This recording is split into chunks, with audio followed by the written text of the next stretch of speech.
Today, I'm very excited to announce Industry Success from Anywhere, which helps our customers to reimagine how the industry works in a digital-first world. Industry Success from Anywhere focuses on the following things: accelerated transformation from anywhere, industry-specific AI and compliance, reimagined industry solutions, and digital-first industry insights. These innovations will help make it easier for our customers in every industry succeed, whether you are working at home, in the office, or out in the field.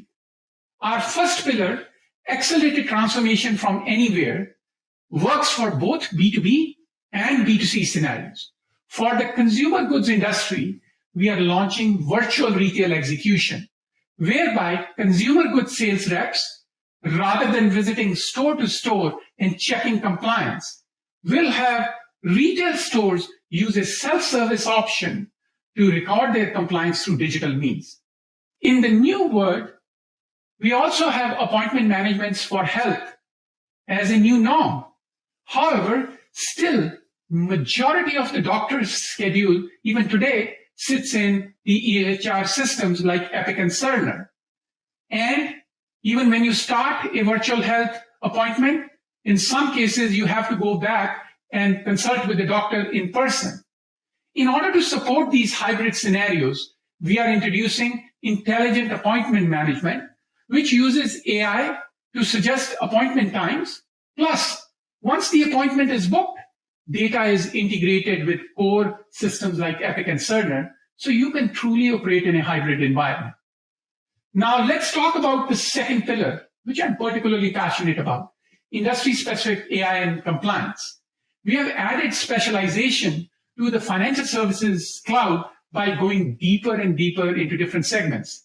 We are launching our new corporate and investment banking segment now.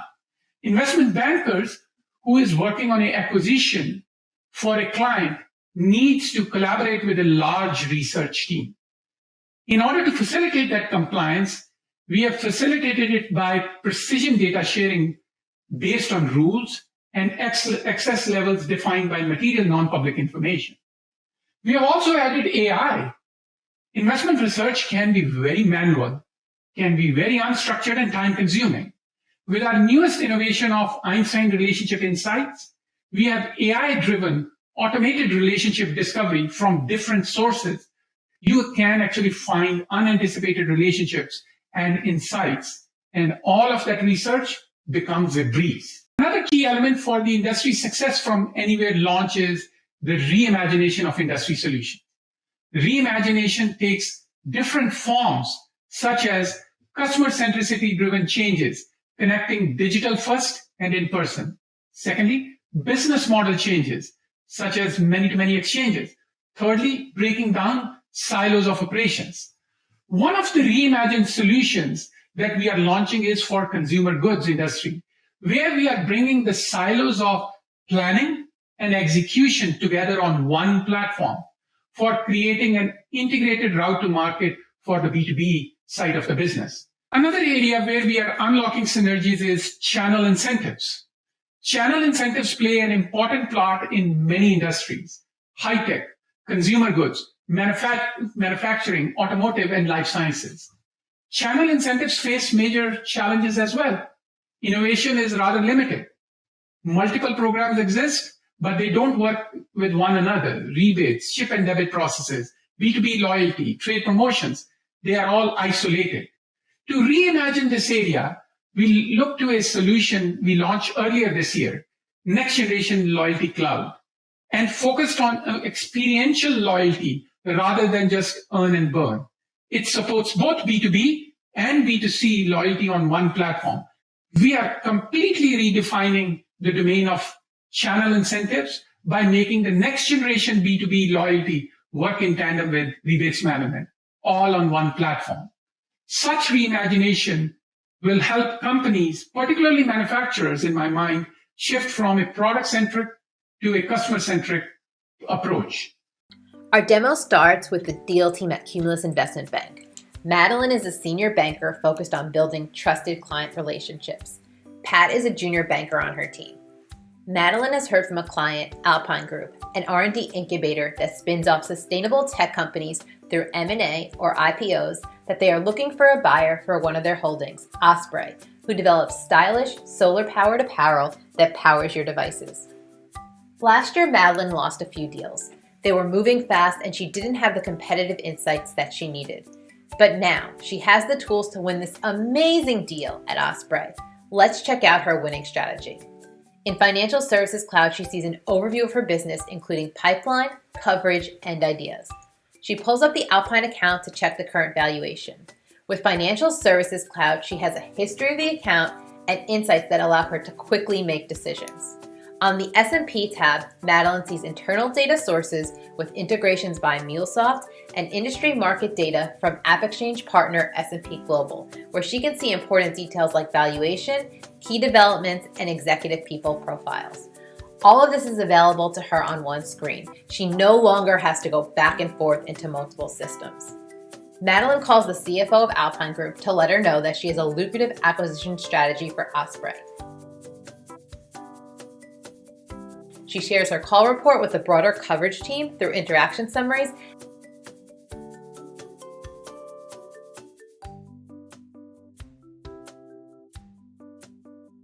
and assigns a task to her junior banker, Pat, to provide more in-depth research on the valuation, a list of potential buyers, and a pitch book. Pat, the junior banker, is not in the meetings with Madeline, and he often feels like he's in the dark. He stays up to 2 a.m., and it's hard to get things done when your boss forgets the details. But now, with interaction summaries, he sees an incoming alert on his phone with clear guidance on what to do. Pat logs into Salesforce and starts his research on Alpine Group. With the Actionable Relationship Center, Pat has a visual map where he can see all of the key internal and external relationships at Alpine Group. Pat also has this powerful AI research assistant helping him out, Einstein Relationship Insights, which searches for all internal and publicly available data sources across the web, social, and in Salesforce. Check out this relationship in the bottom left corner. It's the head of marketing at Osprey. He knows one of Madeline's colleagues and can help her get a warm introduction to Osprey.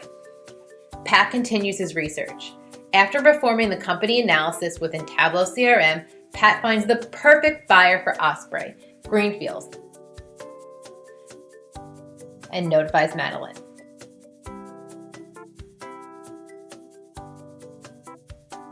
Just like that, Madeline replies with acknowledgement, so Pat starts creating the deal.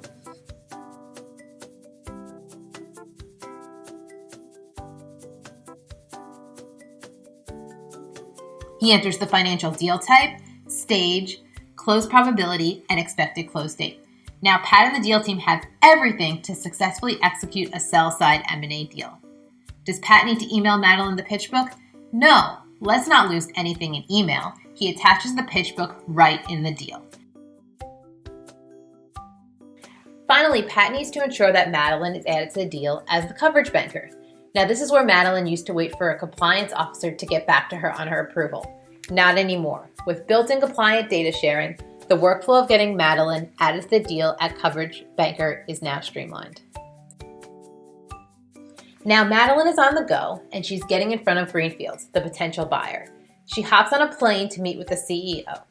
Madeline uses Salesforce Maps to locate the connection identified by Einstein Relationship Insights so that she can optimize her productivity while she is in the area. Madeline checks her calendar to verify the meeting location. With Reva, an AppExchange partner, Madeline's Outlook is automatically synced to Salesforce, which also helps her with documenting call notes. She reviews the pitch that Pat sent her so that she's fully prepared. With platform security, all of Madeline's notes and interactions are encrypted so that she can be confident no one can see her sensitive data. Madeline has a great meeting with the CEO of Greenfields, who loves the Osprey deal. Madeline documents the meeting notes in the interaction summary so that her team knows instantly what was discussed and the next steps to move the deal forward. So what have we learned? Financial Services Cloud and the Investment Banker 360 helped Madeline validate Osprey was a fit for acquisition. The deal team found new, unknown relationships at Osprey with a powerful AI research assistant, Einstein Relationship Insights. The deal is accelerated with a warm introduction from a new contact, and she scheduled an appointment with the help of Salesforce Maps. Madeline pitched the deal on the road and was able to document everything needed to move it forward. So, Kristen, your organization's doing such important work across the state of Utah. Can you give me a little bit more information about your role and what you're doing in your organization? Sure. I'm the Director of Business Intelligence, and we put an awful lot under that particular title, Business Intelligence, but we're supporting the mission of Governor's Office of Economic Opportunity, which really changed quite a lot in the last 20 years. 2020, our mission changed quite a lot. We were previously called the Governor's Office of Economic Development, and we were focusing on large businesses and key industries and macro KPIs like average wage and new state revenue. And with 2020 brought a shift in focus, I think, and a refinement, in my opinion, to looking not at big businesses, but the small businesses, entrepreneurs, researchers and scientists. And then that is a lot closer to impacting families and households. And that's different than the mission that we've had previously. And so it's more than just a name change from economic development to economic opportunity. It really is looking for opportunities for the people that haven't seen the success that the state as a whole has. Yeah, there's nothing like 2020 to expand the mission of government, for sure. I think COVID taught us a lot and demanded a lot from organizations. And it sounds like you went all the way from large business down to individual and small businesses. What ultimately were you delivering? Tell me about the services. What did the constituents need from your office? They needed speed. They needed money, and they needed it now.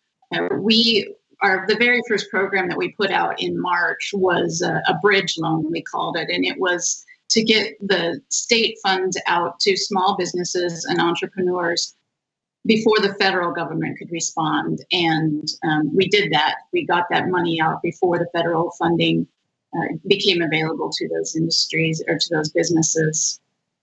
And yeah. So I was just thinking, it sounds like you're kind of like a lifeline to many businesses across Utah as they navigated, the shutdown that COVID presented them. And so underlying all of that, some technology, I assume. You had to engage with your citizens and your constituents and your businesses. So tell me about the criteria you're looking for in your technology and in your platform. Yeah. Well, flexibility in the platform is of utmost importance. And we selected Salesforce, but we selected it in 2009. We've been using the product for over a decade. And so this was already the tool that we were using and very well versed in. And it was just a matter of scaling a lot, like 3,000%. But we had these tools and these capabilities already. And that's being able to focus on a customer and not a form or a process that they had to go through, but it was really the person, the human at the center of the process. And that's the Salesforce and the CRM concept helps us treat citizens the way I think they deserve to be treated. Yeah, I think when you're in the middle of a storm, when you're in the middle of, heightened response to your citizens, the last thing you want to be worrying about is, putting together technology and hoping it works. And the fact that you had the forethought of almost 10 years to pick a cloud computing platform like Salesforce to give you speed, agility, security, and scale that delivered in a matter of, I think you were telling me earlier, just in days to build an application. Tell me about that build. Like, what was that application and how did you get it out so quickly? Oh, it was crazy. Those are some crazy times a year ago. So the governor had declared a state of emergency and everybody was sent home, and the world was reeling with what does this mean to have a pandemic. And I heard rumors that we found a pot of money that we were trying to repurpose. And then my supervisor asked me on a Thursday, how long would it take to build an application? And I was like, 8 hours, famous last words. And then, literally that was Thursday, and we opened that loan on Monday. And we didn't build that from scratch. That was building on what we already had invested in. And so that's the only way that we were able to move that quickly. And we got, $20 million out the door in a matter of weeks. Yeah, that's an amazing story. Sounds like a great, organization, planning, technology, expertise all came together at the right time to help you deliver those economic funds to people in need. So for those listening to us and this conversation, what advice would you give them as they look for, they're serving in government, they have roles like you do. What advice would you give them based on what you've learned? I think know your strengths and use those strengths. Invest in flexible technologies. You can't see the future, so invest in something that will be able to adapt and respond to whatever the world may bring to us. And just keep your mission in mind and keep the people at the center of it. You'll be successful. Great advice. Putting your customer, your constituent at the center motivates us all, especially here at Salesforce. And so, Kristen, thank you so much for your time. Thank you. That our B2B customers, like manufacturers, are focusing more on the partner experience. So it's time that some of those more traditional incentive programs get a new twist with more sophisticated behavioral and experiential capabilities. But if I'm an account manager for this hardware distributor, for example, it's difficult for me to see what programs I can run and how they're performing.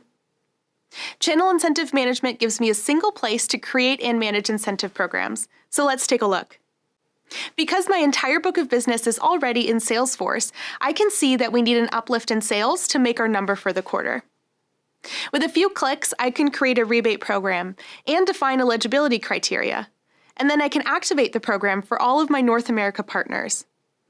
Payout periods are automatically generated, and I can easily create a volume or growth-based rebate for our newest product. Just like that, the rebate program is live. And now that the sales are starting to come in, I can leverage AI-generated recommendations and analyze how my partners are performing overall, not just monetarily, but also their loyalty and behavior. Here, I can see that my Gold tier's engagement levels are dropping, so I need to do something to pique their interest. With a few clicks, I've created a voucher that incentivizes my Gold partners to watch a new product training, and that gives them free tickets to the next company conference. With channel incentive management, you have control over which levers to pull, whether they're monetary or behavioral, to reimagine your relationships with your channel partners. And now I'm going to hand it over to my colleague, Gordon Evans, who will show you even more innovation for our consumer goods customers. Thanks, Taskeen. Trade promotion management is how consumer goods companies grow revenue by optimizing their mix of products, pricing, and promotions with their channel partners, like a supermarket. It's a great solution for consumer goods companies, and it delivers value to really any company that sells through channel partners. Companies spend tens of billions of dollars every year to do this, and 70% of them are still using spreadsheets to manage it. There's got to be a better way. Let's take a look. Let's say I'm a key account manager for Lopple's Cookies. I log into the Trade Promotion Management app. I can see the trade planning calendar for my accounts with all of the promotional levers I can use to drive my business. This rich calendar interface lets me see all of my promotions in one place. With one click, I can dive into a profit and loss view of my business and see my KPIs and product dimensions over time. And you can see there's a big gap here in planned versus target volume. So let's go back to my calendar, and I can see an open window to activate a promotion to drive some volume. And here I can see the full history of all of my promotions along with the ROI of how they performed. So instead of having to create a whole new promotion from scratch, I could just copy a previous one that performed well and update the name and timing. Super easy. I'll double check the right products are selected, the ones I need to generate uplift to close my volume gap to target, and I can sweeten the deal by adding in co-op ad spend so the retailer can amplify the promotion too. I'll do a quick check in funds management, and I see that this promotion fits within my annual budget. Last, I'll pull a retailer view of the promotion P&L statement to send to my channel partner for alignment and set the promotion in motion. Amazing.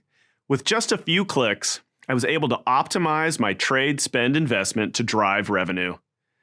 Having this all on one platform allowed me to visualize my plan, activate incremental promotions, have a clear picture of funds management, and a full set of analytics and insights, all to deliver on my account targets and joint business plan with my channel partners.